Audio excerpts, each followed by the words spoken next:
Hello friends, and a very warm welcome back to the channel. Some of you may or may not know that I do all of my simming and content creation from my garden shed.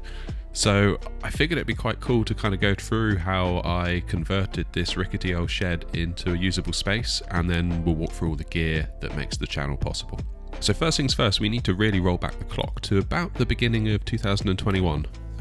Since the middle of 2020, I had this germ of an idea that maybe, just maybe, I could convert this shed into something more useful than the dumping ground that it had become. You know how it goes, old bikes, rusty barbecues, offcuts of wood. It wasn't a very great use of space. Then here in the UK, we were going through the second of the main COVID lockdowns, and I was at home a lot with nothing much to do, so I was like, right, enough's enough. So once I cleared the place out, the first order of business was insulating the shed and lining the walls with plasterboard. I think in other countries, plasterboard is sometimes called drywall, so interchange is appropriate. This was to try and keep me warm in what was essentially a drafty garden shed. And I also wanted it to kind of feel like a house, just like a room in a house once you're inside, hence the plasterboarding. Throw in some skirting boards, liquor paint and some carpet tiles, and we had our shell. In hindsight, perhaps I was a little bit too heavy-handed with the insulation. I put a total of 100mm of polystyrene in the walls and the ceiling, but what I didn't consider was just how well my PC would heat the room. You've got to keep in mind that a gaming PC is essentially a space heater, and I don't have any windows in here, so unless the door was open, which I didn't really want, my PC would just slowly heat up the room, kind of slowly cooking me. In the end, I had to bore some holes into the wall and install a ventilation system using those inline extraction fans, the sort of things you might have in bathrooms to draw like steam out from a shower or that kind of thing. So I have one that draws fresh air in from the outside, and I have another one that extracts the warm air from the PC and takes that outside. It's not perfect, but the fans are only using 25 watts of electricity per fan. So it's a damn sight cheaper than running an air conditioner that could use anything, 500, 1000 watts, so much better. So talking about the desks, I actually used what is called Eckbacken from IKEA. Tempting though the fancy butcher block style countertop was, the Eckbacken was priced really well. I bought two 2.4 metre lengths of this worktop. One of which I cut down to size to run along one of the walls of the shed, and the other I cut lengthways. So I ended up with one shallower piece and then one much more shallower piece based on where I cut it. So I could have one section to make a nice little shelf and one bit to make another piece of desk, albeit a bit shallower.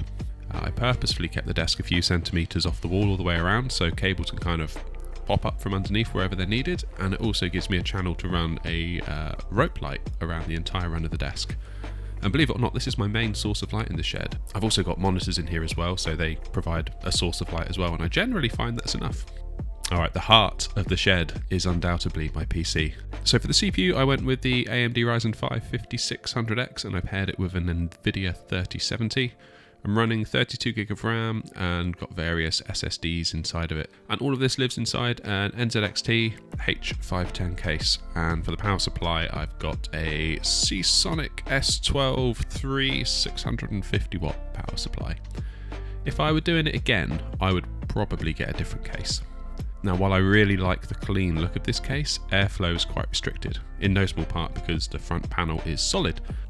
Similarly, I probably would have gone with a bigger and better power supply. 650 watts leaves me in a little bit of a corner in terms of future upgrades. Also, it's only rated at 80 plus bronze. So in hindsight, I probably would have gone for an 850 watt, and rather than a bronze, maybe a gold. That way, if I wanted to put in a massive GPU in the future, like a 4080 or a 4090 for argument's sake, I could, whereas at the moment, I could not do that. I would need to replace my power supply as well. So moving on to the displays plugged into the PC, I've got a total of 3 displays. First of all, we'll start with the TV, this 43-inch LG 4K TV. This isn't a particularly amazing TV, but it does the job and the price was right. It's a 60Hz 4K panel, which makes it perfect for simming because you don't really need 120 FPS for flight sim, lovely as it might be.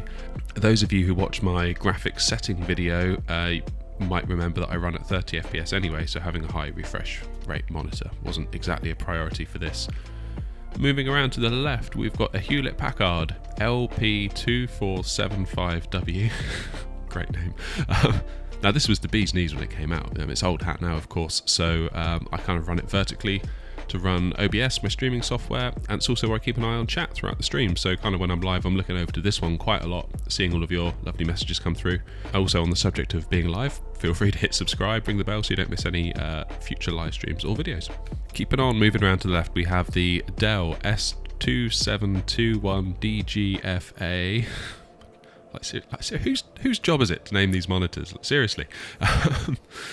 So this is my gaming monitor. Despite the terrible name, it is an amazing monitor. So basically, anything that I do outside of Flight Sim is done on this monitor. So if I'm playing Call of Duty, Halo, Counter-Strike, or whatever. Probably a good point to note, I do have another YouTube channel where I do all that stuff as well. So feel free to like and sub and get on over there if that's your thing. I'll put a link in the description. For me, this monitor really represents the sweet spot of price to performance. I paid about £330 for it, and it's a 1440p monitor with a 165Hz refresh rate. Also going into this monitor, I've got a PS5. I play quite a lot of Gran Turismo, so when I want to race at my wheel, I have this monitor on an arm so I can kind of swing it over to be in front of my wheel, and then when I want it back into PC gaming mode, I can swing it back over. For those wondering, the wheel is a Logitech G923, slightly newer version of the Logitech G29 that had been around for years. The main difference is the brake pedal has a slightly, arguably better feel to it than the G29. And the wheel includes haptic feedback built into the wheel. Alright, probably the part you've all been waiting for is my sim gear. So, I'm running a combination of a Thrustmaster TCA Boeing Yoke, a Thrustmaster TCA Airbus Sidestick, and the Thrustmaster TCA Airbus Throttle QUADRANT. So I mostly fly large airliners, so I've tried to build a setup that can offer a realistic experience whether I'm flying an Airbus that would use the Sidestick or a Boeing that would use the Yoke. The Throttle QUADRANT I find is great for going between Airbus and Boeing. I've left the detents in place for use when I'm in the Airbus planes, and I find they're not really an issue when I'm flying Boeing. You just kind of ignore the clicks as you move through the range of movement on the throttle. The plan is eventually to get the add-on kit for it to add the flaps, levers, speed brakes and other such goodies. Let me know in the comments if you'd like to see a more comprehensive review of all of that when the time comes, and we can maybe consider doing that. So you might have noticed that I took some of the extra offcuts of my countertop and made these little extensions that poke out from the main desk area. This is simply because the Boeing Yoke is so massive and it sticks out from the front of the desk where it's mounted to. It sticks out by about 30 centimetres, and I get why they did this. In a real Boeing aircraft, the yoke is anchored to the floor of the cockpit and therefore pivots from the floor. So they needed the yoke to stick out from the desk, but just a note to you all, it does make it quite large, though it feels incredible to fly. So again, let me know in the comments. I'll do a more comprehensive review if that's something you want to see. Yeah, let me know. And then finally, the Airbus Sidestick, and I love this stick, and I recommend it to people who are just getting started. It has everything you need to get going on a budget. It's got a throttle slider, you can twist the stick for rudder input, and you've got a ton of buttons. Given that you can kind of find this on sale occasionally for £50, sometimes less, this is a really good place to start. And it's what I started with a little over a year ago, but as you can plainly see, I got hooked and now have loads of other stuff. Underneath the desk, we've got a set of Logitech Rudder Pedals, not the highest quality pedals out there, but in my view, a sensible product at a sensible price. I certainly don't feel hindered by them in any way. Make no mistake, if there's ever a discrepancy in the amount of rudder input you see me apply during a live stream, it's my fault, not the fault of the pedals. And again, I'd be more than happy to do a comprehensive review on the pedals or any of the other bits of kit we've mentioned so far. Leave me a comment if that's something you'd like to see.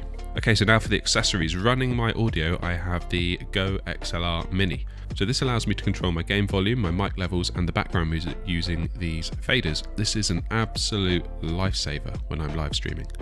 Quite often, once we get into cruise, we'll pop a bit of music on in the background as we take in the views. Equally, if I need to mute my mic for any reason midstream, I can just pull down that fader or press the mute button. I honestly feel like I wouldn't want to go live without this now. It's such an incredible device. And next up, we've got my Stream Deck. So for those that don't know, it's like an array of hotkeys where each key has an LCD screen behind it, and you can have pre-programmed actions for each key, or a set of actions assigned to it. So it's really good for automating, making stuff happen on your PC when you're full screened into a game and you don't want to kind of tab out of it. So I use it for going live because I can integrate it with OBS. So I've got I can press a button to go live. I can press a button for recording. I can throw up a like and subscribe widget while we're live. Speaking of which, please do so. In the context of Flight Sim, there is a lot more these can do. You can get plugins that link in with Flight Sim, allowing you to control your aircraft, such as enabling autopilot, turning on landing lights, on and off, yeah, that kind of thing. Personally, I don't do this right now, and I believe the plugins do require them to be purchased. So there's a little bit of extra money there, but it's something I'm considering, and perhaps another video for another day.